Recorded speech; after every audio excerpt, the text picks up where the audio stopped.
Olá, sejam bem-vindos a mais uma edição de Conexão Sobrac, o podcast oficial da Sociedade Brasileira de Arritmias Cardíacas. Hoje, o tema a ser discutido será desafios no tratamento das desautonomias. Eu sou a doutora Tan Chen-Wu, médica assistente da unidade de arritmia do INCOR, com ambulatório dedicado a síncope, do setor de tilt teste e avaliação autonômica no Hospital Sírio-Libanês, doutora em cardiologia pela Faculdade de Medicina da USP. E comigo estão a doutora Denise Rachou, também médica assistente da unidade de arritmia do INCOR, juntos trabalhando muitos anos já, professora da pós-graduação da Faculdade de Medicina da USP, com linha de pesquisa em arritmias clínicas, síncope e desautonomias. A doutora Maria Zildani Pinheiro Távora, eletrofisiologista do Hospital de Clínicas do Paraná, doutora em cardiologia e eletrofisiologia pela Universidade de São Paulo, com pós-doutorado em síncope e desordens autonômicas pela Universidade McMaster, em Canadá. Também está conosco o Dr. Eduardo Arraes Rocha, cardiologista e arritmologista pela Sobrac e atuando atualmente no Hospital de Clínicas da Universidade Federal do Ceará. Bom, todos com certeza com muita experiência e lidam no seu dia a dia com pacientes portadores de desautonomia. O termo desautonomia engloba uma série de disfunções autonômicas que podem ser episódicas, transitórias ou persistentes, com sintomas bastante variáveis na sua apresentação, desde o quadro vasovagal com síncopes ocasionais até a falência autonômica pura com hipotensão ortostática, que impossibilita a permanência do paciente em ortostase. Para nossa sorte, a maioria dos casos se apresenta de forma leve e benigna, que são controladas com medidas comportamentais simples, como evitar trigger, reconhecer pródromos, barbotar crises, hidratação, aumento de ingesta de sal e exercício regular. Mas sempre tem um grupo de pacientes que foge à regra ou apresenta comorbidades que dificultam o tratamento. O melhor exemplo, considerar um desafio, são os pacientes idosos, hipertensos, com quadro de disfunção autonômica manifesta principalmente por hipotensão ortostática. Atualmente, com o aumento da sobrevida, com os pacientes ficando cada vez mais idosos, com mais distúrbios ou desequilíbrios associados que clamam pela qualidade de vida, e além da longevidade somente, a gente enfrenta cada vez mais esse desafio na nossa prática clínica. Então, com certeza, são muitos que aparecem nos seus consultórios no dia a dia. Então, eu faço pergunta, começando a doutora Maria Zildani, como você identifica esse perfil de pacientes que são idosos, que têm hipotensão ortostática, que são hipertensos, e muitas vezes têm hipertensão supina associado, um desafio no manejo, no dia a dia, com certeza. Tudo bem? Boa noite a todos. Então, tá. O principal é já você sempre pensar nesse diagnóstico. Paciente já idoso, você sempre tem que pensar, será que ele tem hipotensão postural? Então, colocar na sua rotina, medir sempre a pressão arterial, pelo menos em 2 posições. O ideal é medir a pressão arterial do paciente deitado, depois de pé, de 1 a 3 minutos, mas pelo menos após 1 minuto, essa pressão arterial medida. Muitas vezes o paciente chega e diz, minha pressão está sempre normal. Mas essa pressão, ela pode ser falsamente normal. Ele pode estar com 110 por 80 e dizer que sempre, e deitado, ele tem uma pressão de 160 por 110, ele está hipertenso deitado, e está falsamente, ele é um normotenso, mas aquela pressão normal, por resultado de uma queda de pressão, ela acarreta um aumento do risco cardiovascular para aquele paciente, né? Reduz até a sobrevida e causa muito maior morbidade. Muitos desses pacientes, às vezes, ele tem quedas espontâneas, ele nem chega, quando desmaia, quando o paciente desmaia, ele acaba sendo um paciente que é fácil de diagnóstico. Mas esse não é a maioria. A maioria dos pacientes que têm hipotensão postural, queda de pressão quando fica de pé, muitos deles não têm desmaio. E essa é uma outra dica. Para todo paciente idoso, ele não chega dizendo, doutor, eu tenho tontura, eu sinto às vezes que vou desmaiar. Ele acha que isso é um sinal de fraqueza. E ele esconde os sintomas muitas vezes.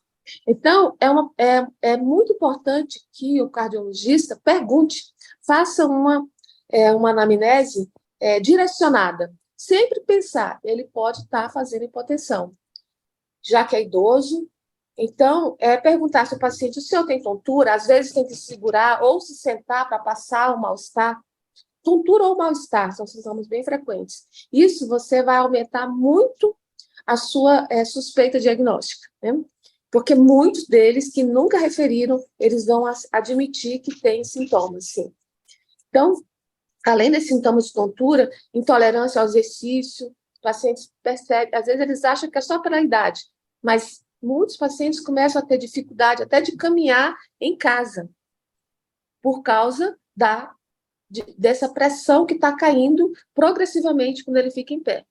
Então, além da medida de pressão, deitar em duas posições, quando você, mesmo não observando no consultório essa queda de pressão, mas se o paciente tem sintomas, aí requer que você peça um exame que consiga avaliar essa variação de pressão por um tempo mais prolongado, que é o teste de inclinação ou o tilt test, em que também o paciente vai ser medida a pressão e os parâmetros hemodinâmicos, frequência cardíaca, tanto deitado e de pé por um período de até 30 minutos. Então, muitos pacientes podem evoluir com a queda de pressão, a redução, em um tempo mais prolongado, às vezes após 10 minutos, após até 20 minutos. Então, e isso vai fazer também o diagnóstico de hipotensão, que seria a hipotensão postural tardia. Então, esse seria o principal dica, né, do consultório. E eu acho que também para o leigo, se ele sente tontura, se ele sente, às vezes, mal-estar, parado, ele sempre pensar que ele pode estar tendo uma desautonomia, uma redução da pressão arterial, que pode ser até transitória, mas causa sintoma e, às vezes, até quedas inexplicadas, e a paciente pensa que caiu porque ele está idoso só, e não é bem isso. Acho que eles têm, Zildani, tem muito a que a gente poderia resumir como a síndrome da intolerância ortostática, né? Então, se a gente pensar dessa forma, de uma forma mais ampla, qualquer sintoma que ele venha a ter que tenha relação com algum grau de intolerância ortostática, a gente pode aumentar o grau de desconfiança.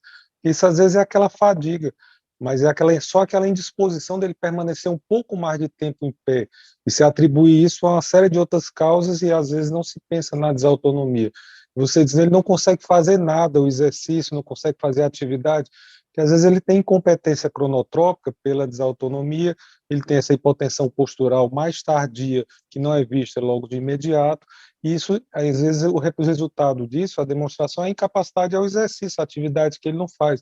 Ele acaba realmente ficando muito mais isolado, muito mais limitado, e aí fecha o ciclo vicioso, que o sedentarismo leva a uma perpetuação e um agravamento desse quadro de disfunção autonômica, né? E o outro aspecto é que a gente acaba se limitando e de uma forma muito frustrante a detectar algo que poderia ser detectado de uma forma mais precoce, porque se a gente espera para detectar a hipotensão ortostática, a gente está pegando só a ponta do iceberg, todo aquele conjunto, aquele grupo de pacientes que você poderia ter diagnosticado mais precocemente algum grau de disfunção autonômica, prevenido com que esse doente tivesse toda uma mudança de qualidade de vida, viesse a ter quedas, viesse a ter síncope, a gente acabou não fazendo. E aí você pergunta, como é que a gente faria isso?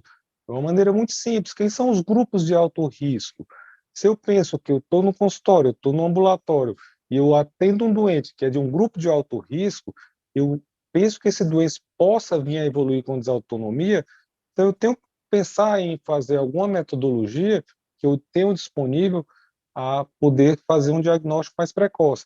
Então, o paciente idoso é o mais clássico, é o doente com diabetes, mas o doente com pré-diabetes, o intolerante à glicose, hoje está bem provado que parece que a disfunção autonômica ela já está manifestada em vários graus de pacientes com intolerância à glicose. Aí você vê aquele doente com Parkinson, com disfunção cognitiva, com Alzheimer, com doença de Levy, um paciente renal crônico. Todos esses pacientes são grupos com alta prevalência de desautonomia.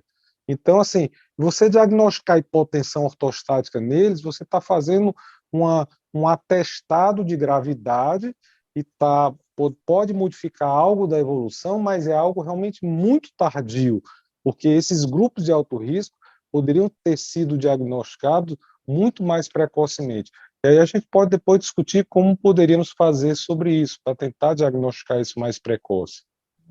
Aproveitando o gancho, realmente, a questão também de cognição, né? Porque a gente vê que esses pacientes vão perdendo cognição juntamente com essa hipotensão mais prolongada que a gente chama de ortostase. Então, aproveitando o gancho, né, do coisa, como é que vocês manejam? Aí, doutor Eduardo, Denise, como é que vocês manejam esses pacientes? Medidas comportamentais, as coisas que a gente usa normalmente, os pacientes funcionam? A família, Tsan, é uma coisa interessante.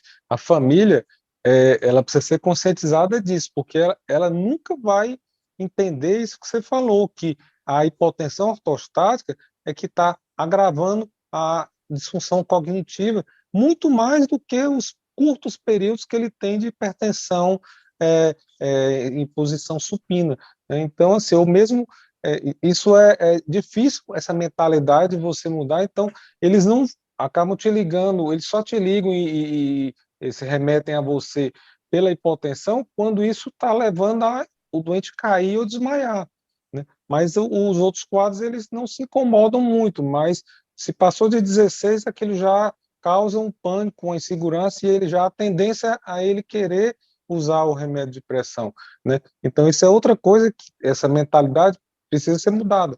Então, se é um doente que tem desautonomia diagnosticada, né, a abordagem com a família, com os acompanhantes, tem que ser feita porque é completamente diferente. Ele tem que ter um diáriozinho, anotando a pressão 2, 3 vezes ao dia, e isso pode determinar, de acordo com o nível de atividade dele, ele predominou deitado naquele dia, ele ficou mais em pé, isso pode mudar muito até o uso de medicações que ele faz, né? Então, inclusive, o horário de usar os remédios, que muitas vezes não se vê, às vezes se usa muitos remédios combinados, quando não dá para um doente desse idoso você usar um antiparkinsoniano, usar uma droga, um Excelon da vida com um antiparkinsoniano, porque eles vão fazer hipotensão ortostática, você está usando duas drogas, e aí se quer tratar a hipertensão importante desses doentes, às vezes se usa drogas que deveriam ser totalmente contraindicadas, como beta-bloqueador, porque ele já tem um certo grau de incompetência cronotrópica, você está inibindo ainda mais a resposta cronotrópica deles, que eles precisariam para ter durante a ortostase. Então, são casos realmente muito difíceis de serem tratados e precisa ser feita uma abordagem muito individual com o paciente, com a família, de acordo com os hábitos dele, quais são as medicações que ele está usando, o horário que ele usa as medicações, como é o nível de atividade, qual é o horário que ele anda, qual é o horário que ele se levanta, ele dorme até que horas, que aí a partir daí, porque se ele realmente fica deitado a maior parte da manhã, então eu vou manusear as drogas que ele poderia ter efeito hipotensivo mais para esse horário, porque quando ele levantar, ele já não tenha tanto efeito dessas medicações, né? E o ritual de se levantar é importante. Você ter que não é só 2, 3 minutos para se levantar. E antes de levantar, o exercício postural, o movimento com as pernas cíclico, né, ali fazer o movimento com as mãos, ele tem que saber, existem trabalhos mostrando que a ingesta de 2 copos de água teria um efeito pressórico nos primeiros minutos desse doente que tem desautonomia, isso realmente é bem importante. E também, se evitar a hipertensão supina durante a noite, ele dormindo com a cabeceira alta, a gente evita essa hipertensão supina e isso, consequentemente, leva a uma menor hipotensão ortostática de rebote. Então, dormir com a cabeceira alta é o tratamento, é o remédio dos mais importantes para esses doentes com desautonomia moderada avançada e que têm hipertensão supina e hipotensão ortostática, né? Uma medicação que eu sempre bato na mesma tecla, que para idoso, o diurético é uma medicação que muitos idosos usam, até porque eles têm muitas vezes edema de membros inferiores. Só que essa medicação, para quem tem hipotensão ou sintomas ortostáticos, ela não deve ser utilizada. Então, é a primeira medicação a ser retirada, porque a maioria desses pacientes, eles têm um volume de sangue muito reduzido. Então, foi uma redução. A própria desautonomia, o sistema nervoso autônomo, ele é responsável também pela regulação de volume. E quando ele está comprometido, também está dificultando a regulação dessa volemia. E a maioria tem volume reduzido. Então, além da ingesta hídrica, eles têm que ser muito orientados à família e, né, até para os cardiologistas, que deve se evitar ao máximo o uso de diurético nesses pacientes, que muitas vezes só retirada já dá uma boa melhora sintomática. Eu acho que a questão que é importante em toda essa discussão, que o idoso, ele é visto, ele não é visto de uma forma peculiar como ele deveria ser visto, né? Então, entre todas as campanhas que existem em medicina e na área de saúde, eu acho que uma das mais importantes é a campanha anti-hipertensão, porque todo mundo sabe qual é o nível de pressão que teoricamente deveria ter. Eu sou 12/8.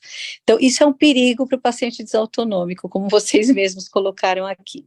Então, se eu pego um paciente, por exemplo, idoso, ele já vai ter naturalmente algumas alterações do sistema de regulação volêmica, do sistema de regulação autonômico microvascular, no qual ele pode ter um nível de pressão sistólica até mais alto que um jovem, porque ele não tem elasticidade vascular suficiente. Então, uma hipertensão sistólica no idoso, muitas vezes, é uma necessidade que esse indivíduo tem para poder perfundir adequadamente seu cérebro e seus órgãos. Então, a gente observa que a maioria deles, às vezes você não consegue detectar uma hipotensão postural, mas se ele tiver queixa, por exemplo, de ter embotamento comportamental ou cognitivo, ou uma certa fraqueza, ou mesmo uma disfunção, assim, uma dificuldade de execução, executiva, quando está em pé ou quando está fazendo atividade, às vezes esse é um primeiro sintoma da desautonomia, e nem sempre você consegue detectar isso pela pressão braquial. Então, uma das coisas importantes que eu acho que todo mundo deve pensar é que existe um sistema de autorregulação cerebral que controla esse nível de perfusão cerebral no idoso, que não é igual ao do jovem. Então, toda vez que você mantiver uma pressão no nível que é considerado normal pelas campanhas antihipertensivas, você acaba tendo hipoperfusão cerebral até de 30 milímetros de mercúrio menor de fluxo cerebral em relação ao braquial. Então, no último consenso que saiu de hipotensão ortostática neurogênica, eles enfatizam muito essa questão de a gente tomar muito cuidado com a pressão do idoso. Quer dizer, o indivíduo com 70 anos de idade, o goal seria uma pressão de 130, 140 de sistólica. Você não precisa se preocupar se ele chegar nesse nível. E um indivíduo com mais de 80 deveria ter uma pressão em torno de 140, no mínimo, e 150 é totalmente aceitável. Então, nós temos que mudar um pouquinho essa concepção. Eu costumo falar muito no consultório para os indivíduos que vêm com essa necessidade de baixar a pressão de qualquer jeito, mas a pressão está alta, como você mesmo falou, eles nos chamam quando a pressão está acima de 14, mas eles estão se sentindo muito bem dispostos, eles conseguem executar um monte de coisas, eles ficam cognitivamente melhores, mas, na verdade, a gente usando uma espécie de comparativo com o que é uma irrigação, né? Você gosta de tomar banho de chuveiro aos pingos, ou você gosta de abrir uma ducha e deixar circular aquela água em volta de você? Então, vamos pensar no seu cérebro. O que é que vai fazer perfundir o seu cérebro? O que é que vai fazer encher o seu cérebro realmente de sangue e oxigênio? É você, muitas vezes, manter a pressão um pouquinho mais alta. E, para isso, muitas vezes, a gente tem que lançar mão de alguns exames subsidiários, e não só do nosso exame clínico, quando há essa suspeita diagnóstica. É interessante, Denise, que a gente tem que abordar os nossos, que a família, o paciente, o acompanhante é fundamental, isso é bem claro que o seu ponto de partida. Mas os nossos colegas, né? Porque você tem, às vezes, os colegas, às vezes são os nossos grandes vilões, os colegas de outras especialidades, porque esse doente, ele vai no urologista e já vem com o bloqueador alfa-adrenérgico para a hipertrofia prostática dele. Ele vai no Uhum. neurologista e ele já vem ali com anticolinesterásico e se você perguntar se foi averiguado o que o doente usa, em quais horários ele usa, se foi orientado ele conversar com o cardiologista para ver a questão da possibilidade de usar o remédio, muitas vezes não é feito isso, né? Então, o endocrinologista ele já usou o SGLT2, aí foi no urologista, usou o bloqueador prostático, e aí usa um outro remédio para dormir, então, quer dizer, faz aquela conjuntura de remédios que podem agravar ou às vezes até desmascarar, né, a disfunção autonômica, porque muitos desses casos são desmascarados quando se usa, quando o supostamente parkinsoniano ele passa a usar o Prolopa e aí desmaia ou tem uma pré-síncope. Então você diz, meu Deus, então não era Parkinson, talvez fosse um problema mais sistêmico. Às vezes é uma atrofia múltipla sistêmica que ele tinha e o parkinsonismo fazia parte do contexto, né? Era um paciente com pandisautonomia e não só um parkinsoniano, né? Como às vezes aquele doente que tem um quadro de disfunção cognitiva e era uma demência de corpo de Levy que tem uma profunda associação com desautonomia, né? Então, acaba-se que a gente tem que, essa questão da atuação da SOBRAC junto às outras especialidades também seria algo bem importante, né? Para essa interação e os pacientes entenderem sobre isso. E é muito comum o paciente chegar usando o doxazosina à noite ou o combodart à noite e o urologista não perguntar se ele está usando antipertensivo à noite, porque se ele perguntasse, ele dizer, olha, pelo menos você tira um antipertensivo da noite, até conversar com o seu cardiologista, ou pelo menos ele dizer, mede a tua pressão depois que você usar e mede ela em pé também, ou então pelo menos se você usar, por favor, não levante à noite. Não levante à noite. Ele diz, doutor, mas eu não consigo ficar sem levantar à noite. Aí eu vou dizer, olha, eu vou te ensinar uma metodologia inovadora, revolucionária, para você não levantar à noite. Chama paradeira ou um papagaio, como se chama aqui em Fortaleza. Bota 2 papagaios do lado da cama, numa cadeira, faz urina ali sentado ou em pé do lado da cama, que isso vai te salvar algumas vértebras e a tua coluna vai agradecer bastante, teu fêmur vai agradecer bastante, porque tu não vai ter a fratura quando levantar, porque vai evitar de ter aquela síncope pela tradicional hipotensão ortostática que esses idosos fazem e caem no banheiro durante a madrugada, né? Então, assim, são medidas realmente bem simples, comportamentais, que poderiam ser adotadas, e isso realmente muda o prognóstico deles, né? Só para acrescentar, só para acrescentar assim, um ponto de vista até para o público geral, uma medida que previne muito desmaio é ingerir água, pelo menos 2 litros de água por dia, porque o idoso ele passa a ter o hábito de ingerir pouca água, até porque ele quer ir menos ao banheiro, e então assim, e isso, só essa medida que para os pacientes que fazem hipotensão postural, tem sintoma ortostático, digamos que a água já é o principal remédio, que é o remédio que ele não pode deixar de tomar, né? Seria ingerir água regularmente. Quando for tratar com remédio de plasmático, né? O volume, a volemia é tudo. E a gente tem que insistir nas mais variadas formas, né? Meias de compressão, líquidos, os exercícios e tudo que melhora essa volemia central, que é o que justamente nossos colegas, como você falou, acabam supermedicando. Os pacientes têm essa polifarmácia e ficam absolutamente sem nenhum mecanismo compensatório para o sistema nervoso autonômico, que já é precário à medida que a gente avança na idade pela própria fisiologia circulatória do idoso, né? Com certeza, a gente sabe que, na verdade, nem todos, né? Nem todos têm uma autonomia primária, ela não tem uma disfunção de fato, mas toda essa medicação que o doutor Eduardo citou, para próstata, para Parkinson, então isso acaba, e ainda por cima tomando antihipertensivo, cada um dando seus remédios, a junção dos fatores faz com que nenhum paciente aguenta e faz hipotensão, muitas vezes retirando o que pode. É claro que também, se o paciente tem problema de próstata, eu não vou tirar o remédio da próstata e deixar ele sem urinar, mas se a gente puder chegar ao consenso, muitas vezes ele melhora e é uma questão secundária, é uma disfunção autonômica de tanto remédio que a gente fica dando, a mania de dar remédio de todo mundo e às vezes sem perguntar. Com certeza você tem que perguntar. Mas aproveitando o gancho, Eu acho que tem a questão também, essa coisa de hipervolemia, a gente tentar melhorar a volemia. Eu tenho mais uma questão que eu acho que é um desafio também, né? Nossa prática dia a dia, paciente com comorbidades, mas comorbidades que é uma cardiopatia. Aquele paciente, uma insuficiência cardíaca, que tem uma hipotensão ortostática, que tem uma certa desautonomia, principalmente a etiologia neurogênica, o que a gente faz? Porque todo tratamento para doença cardiológica é contrário à base do tratamento das autonomias.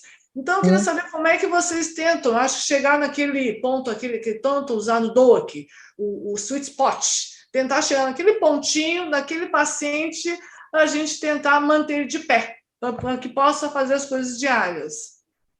Eu acho que esse é o maior desafio da nossa atuação como pessoas que vêm nos procurar, né, com os quadros de síncope, pré-síncope, déficit cognitivo, fraqueza, fadiga e tudo aquilo que a desautonomia provoca. É você encontrar o ponto de equilíbrio de um doente que tem comorbidades, principalmente a insuficiência cardíaca, que já é uma causa de baixo débito, e a gente tem que encontrar a dose ideal da medicação para você manter uma capacidade desse indivíduo ter débito cardíaco. Você não pode dar hipervolemia para ele não ter, você não pode aumentar a volemia demais para ele não ter hipertensão pulmonar, e você não pode baixar demais essa volemia para ele não ter hipotensão postural exagerada e nem síncope, e aí a gente fica naquele grande dilema, né? O que eu vou tratar, o que eu não vou tratar. Eu acho que, dentre os medicamentos, óbvio que se um paciente com insuficiência cardíaca, ele vai precisar dos medicamentos de inibidor de ECA, muitas vezes ele precisa de diurético, muitas vezes ele precisa de vasodilatadores, muitas vezes ele precisa de beta-bloqueador, mas as doses não podem ser aquelas doses máximas ou otimizadas como se usa normalmente num paciente que não tem desautonomia, porque ele não vai aguentar, ele não fica em pé. Então, é muito difícil você às vezes convencer o paciente, mesmo o colega que o atende, que ele não pode usar, assim, dose máxima ou tantas medicações concomitantes. Né? Existe uma questão interessante, por exemplo, eu tenho um paciente que tem uma disfunção miocárdica importante por um infarto prévio, ele tem insuficiência cardíaca, e outro dia ele apareceu com um pequeno tremor de extremidade, mas que era muito mais um tremor intencional do que um tremor de repouso. E ele chegou no consultório tomando Prolop. Quer dizer, isso que vocês acabaram de falar. Precisa? Não. Então, vamos tentar evitar. Precisa tomar doses altas de Entresto, como você comentou antes, né, Tan? Ou a gente pode dar uma droga única e tentar compensar esse coração dentro de uma linha de equilíbrio que é muito estreita. E esse indivíduo tem que ser visto toda semana por nós. Eu acho que esse é o segredo. Você medica e você acompanha. Você medica e você acompanha. Você mede a pressão, você vê como está o BNP, você vê se ele está dispineico, se a funcionalidade geral desse indivíduo melhorou ou piorou, mas ele não é um paciente que pode ser deixado por muito tempo sem frequentar o consultório médico. Ele precisa ser muito bem avaliado até atingir o nível de equilíbrio dele, porque cada um deve ser individualizado na escolha dessas medicações, principalmente se ele for um cardiopata. A gente eu tive uns casos interessantes, Denise, de pacientes com desautonomia com insuficiência cardíaca e realmente a quase impossibilidade de usar alguma medicação e assim o limiar talvez da gente poder indicar alguma terapia adjacente como a ressincronização, ela foi bem interessante. Eu me lembro aqui de 2 casos bem curiosos, a gente ressincronizou até sem ter ali uma indicação tão clássica. Tinha um QRS largo, mas não era tão largo, tinha insuficiência cardíaca que não dava para manusear clinicamente, e aí, às vezes, você, com uma outra alternativa, uma outra abordagem, você pode melhorar a qualidade de vida desse paciente, né? Então, às vezes, tem que abrir também a possibilidade para outras possibilidades de tratamento, né? E a questão também da droga que se vai escolher, que é bem curioso. Você não precisa usar uma droga, você tem que preferir usar uma droga que não tem uma ação tão longa, que não o deixe tão hipotenso durante o dia. Por exemplo, se você for ter que usar um IECA, um BRA, usar um captopril, um losartana com meia-vida mais curta, que possa agir mais durante o período noturno, que possa permitir com que ele, durante o dia, consiga deambular e não tenha tanta hipotensão ortostática, porque não estaria sob o efeito dessas drogas, né? O próprio beta-bloqueador em si, você não vai deixar ele completamente beta-bloqueado, porque vai levar a uma intolerância ortostática maior, porque ele não vai ter. Talvez aí, esses casos, você acabe. A estimulação cardíaca também possa ajudar, eles tiverem um déficit cronotrópico importante, forem muito bradicárdicos, e aí você acaba tendo uma possibilidade também de, com a estimulação cardíaca, poder ajudar e promover uma resposta cronotrópica, né? Então, elas são doentes. E a parte da fisioterapia, a reabilitação cardíaca, para eles é muito, muito, muito importante, né? Assim como para o idoso, para o paciente com insuficiência cardíaca, é muito importante. Eu acho que o grupo de Chagas ensina muita gente a isso, porque o Chagas, que eu faço ambulatório de Chagas há mais de 10 anos lá na faculdade, e a gente está sempre muito frustrado com o Chagas, porque a gente nunca consegue chegar na dose-alvo que a gente teria que chegar no doente com insuficiência cardíaca, porque eles são mais hipotensos, eles são mais bradicárdicos e toleram muito menos as medicações, né? Não menos curioso, que eles têm disfunção autonômica associada, né? Então, talvez essa concomitância de patologias, o paciente com Chagas possa expressar muito bem, e às vezes você, com um pouquinho de jeito, carinho ali, com o uso dos remédios, você consegue levá-lo e manuseá-lo muito bem. Alguns desses Chagas, mesmo com o bloqueio de ramo direito, a gente ressincronizou pela impossibilidade de tratar a ICC dele, mesmo sabendo que era BRD, mas a gente estava dando um QRS largo e a gente estava dando um elemento a mais, uma resposta cronotrópica, estava melhorando um pouquinho ali outros fatores, né? Só Sim, pegando aqui o gancho do beta-bloqueador, porque sim. não só a dose do beta-bloqueador, é muito importante a escolha do beta-bloqueador. Olha. Esses pacientes, o carvedilol, que é um bloqueador alfa-adrenérgico, ele é o principal responsável para deixar esses pacientes realmente incapacitados. Às vezes você troca o beta-bloqueador e você já tem uma melhora muito importante nos sintomas. Então, e o carvedilol, a gente sabe que é uma medicação que é mais utilizada para a insuficiência cardíaca. Então, porque ela é oferecida pelo SUS, mas esses pacientes não podem usar carvedilol.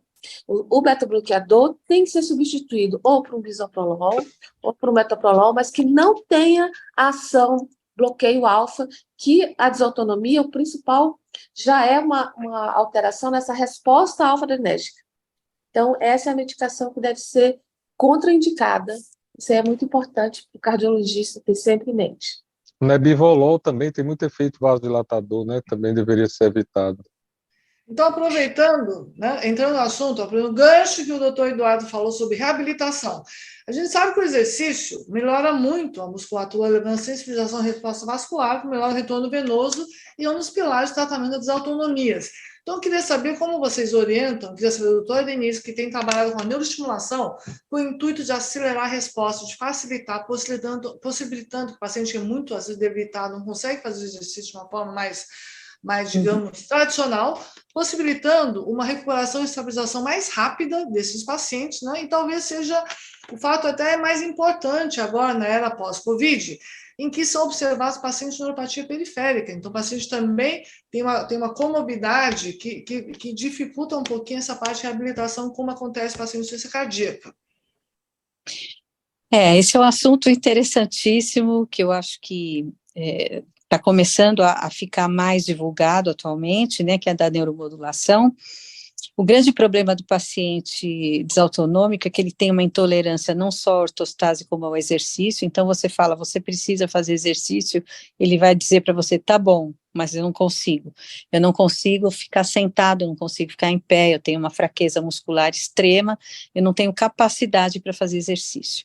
E aquele tipo de fisioterapia que a gente conhece, que é a mais comum, que é uma fisioterapia passiva, às vezes funcional e tudo mais, além de demorar muito para conseguir resultado, e o paciente acaba se desanimando e até parando no meio do caminho, é uma fisioterapia que não consegue pegar circuitos ou recrutar musculaturas mais profundas, que é o que a gente precisa pacientes que estão sarcopênicos, que estão fragilizados, né? Não só os desautonômicos que têm neuropatias primárias, mas também as pós-infecciosas, principalmente da síndrome do Covid longo.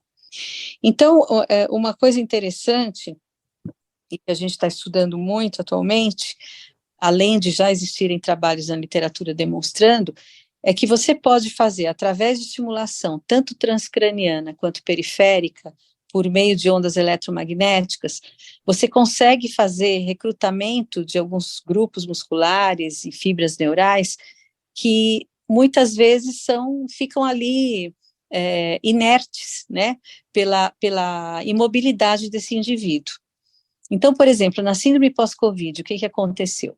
A maior parte dos pacientes, principalmente os que ficaram entubados muito tempo e ficaram com respirador e acamados, eles perderam volemia, obviamente por conta da acamação prolongada, eles perderam musculatura diafragmática, então a respiração ficava dificultosa, eles, pela sarcopenia, pela perda de massa muscular intensa, eles não conseguiam deambular, e esses indivíduos também apresentavam o que a gente chama de fadiga, né, a fadiga muito parecida com a síndrome da fadiga crônica, que também é uma encefalopatia miálgica, que pode ser infecciosa, pós-infecciosa,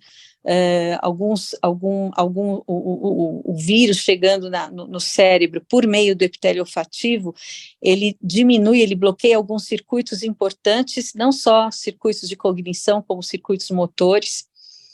E como já se conhecia a neuromodulação para tratamento de quadros depressivos, de quadros ansiosos, e se sabia que também ela atuava em algumas áreas da córtex motora para aumentar a atividade motora específica de uma determinada área, então começou-se a estudar isso nos desautonômicos, principalmente depois da síndrome pós-Covid, tá?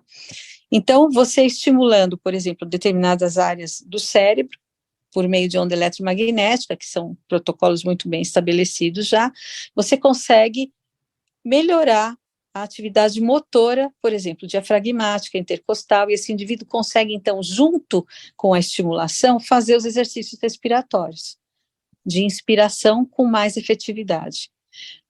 Isso melhora, obviamente, a oxigenação cerebral. Outra coisa que se faz é agir na questão cognitiva do paciente, que ele fica mais embotado, mais indisposto, perda de memória, perda de foco, e você consegue estimular as circuitarias e consegue recrutar essas circuitarias nervosas, neurais, que melhoram a cognição do paciente, né? Inclusive, isso tem sido feito até atualmente para síndrome de espectro de autista em criança, né?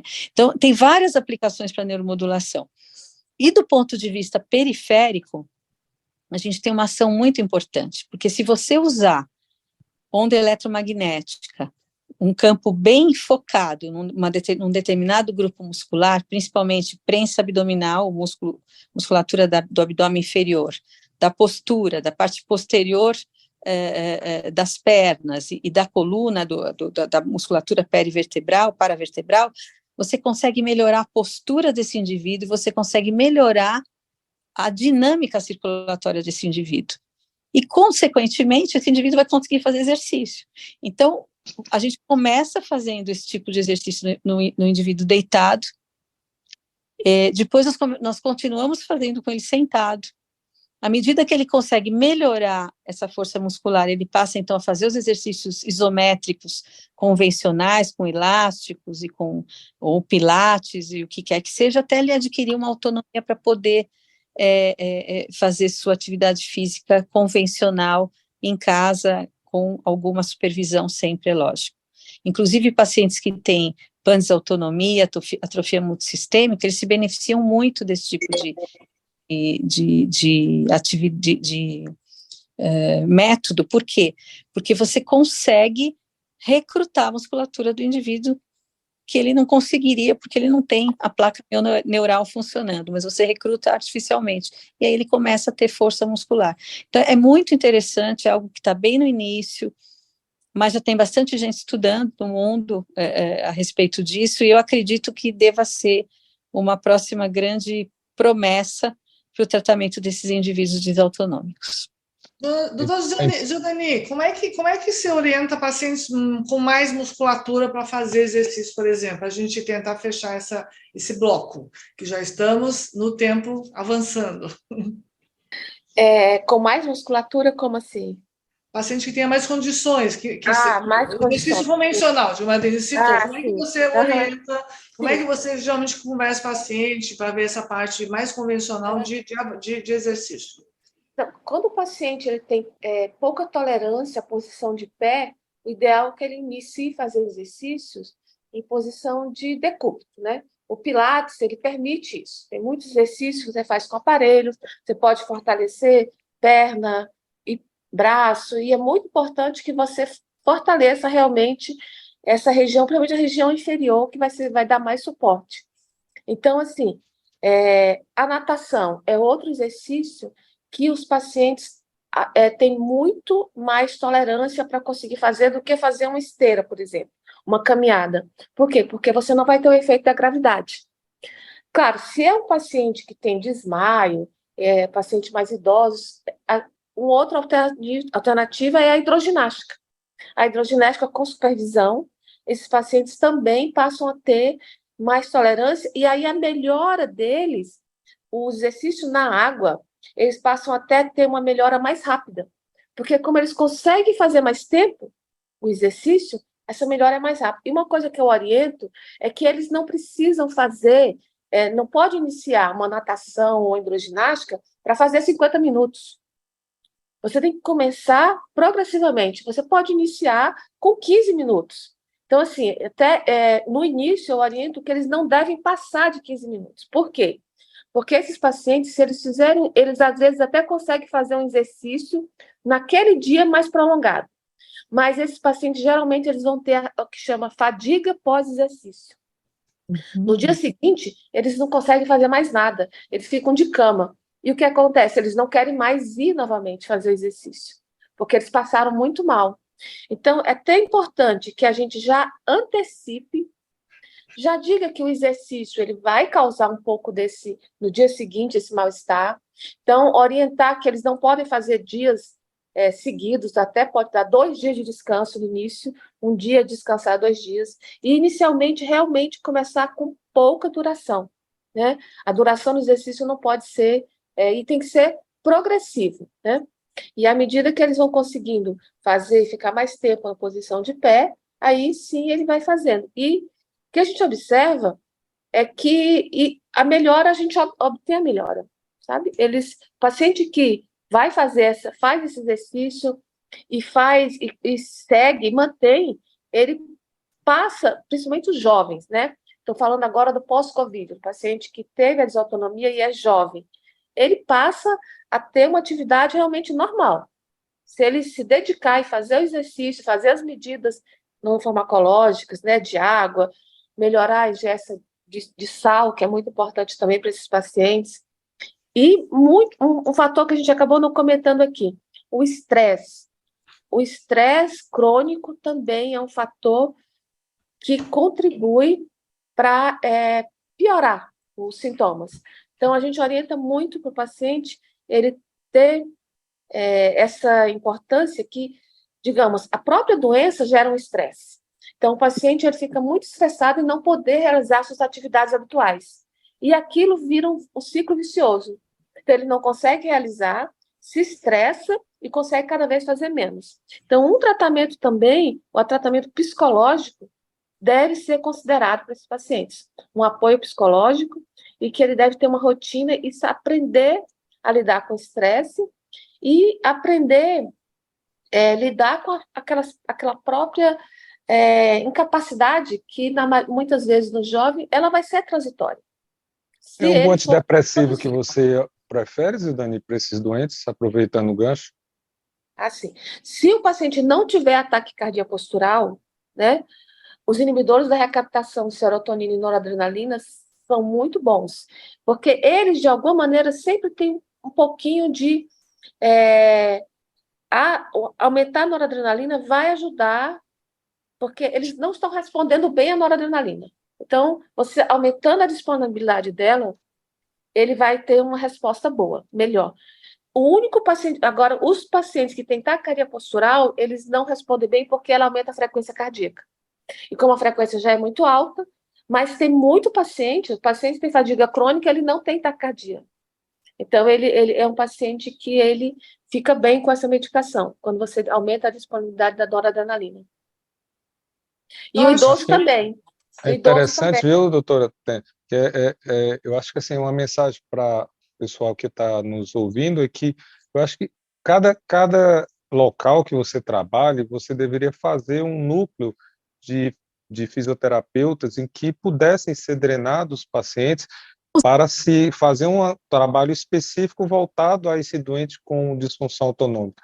Porque se realmente esse trabalho não tiver se a pessoa que for trabalhar com isso ou colocar um padrão de trabalho de fisioterapia, um educador físico, não vai dar certo. Ele vai desistir com uma semana porque ele vai piorar, ele vai se sentir pior. Então, ter um grupo que esteja acostumado a lidar com esses doentes, que entenda o que é desautonomia e como é que tem que ser feito, eu acho que isso é fundamental. E outra coisa, o acompanhante, a esposa, o marido ou o cuidador, ele tem que ser envolvido nisso, porque se esse doente tem condições de fazer 2 vezes por semana, isso é muito pouco para ele. Mas um pequeno ciclo de atividades que ele possa fazer durante o dia com o cuidador vai evitar aquele sedentarismo prolongado que nada mais vai do que perpetuar o problema da desregulação autonômica dele, né? Bom, então, com certeza, os desafios são muitos, né? A gente pode ver pelo episódio, se a gente pode ficar o dia inteiro discutindo, e eu espero realmente que esse episódio de podcast possa ajudar muitos na sua prática clínica a pensar, procurar soluções para frente. Então, cada caso é um caso, cada caso precisa pesquisar e procurar soluções com as sugestões, com os pensamentos que foram apresentados por vários especialistas que estão dia a dia enfrentando esse problema e cada vez a gente tenta achar soluções. Agradeço, quer dizer, a todos aqui e espero que realmente a gente possa ter contribuído para mais um episódio de Conexão Sobrac com esse podcast. Obrigada. Obrigado. Boa noite a todos. Obrigada. Até logo. Até logo.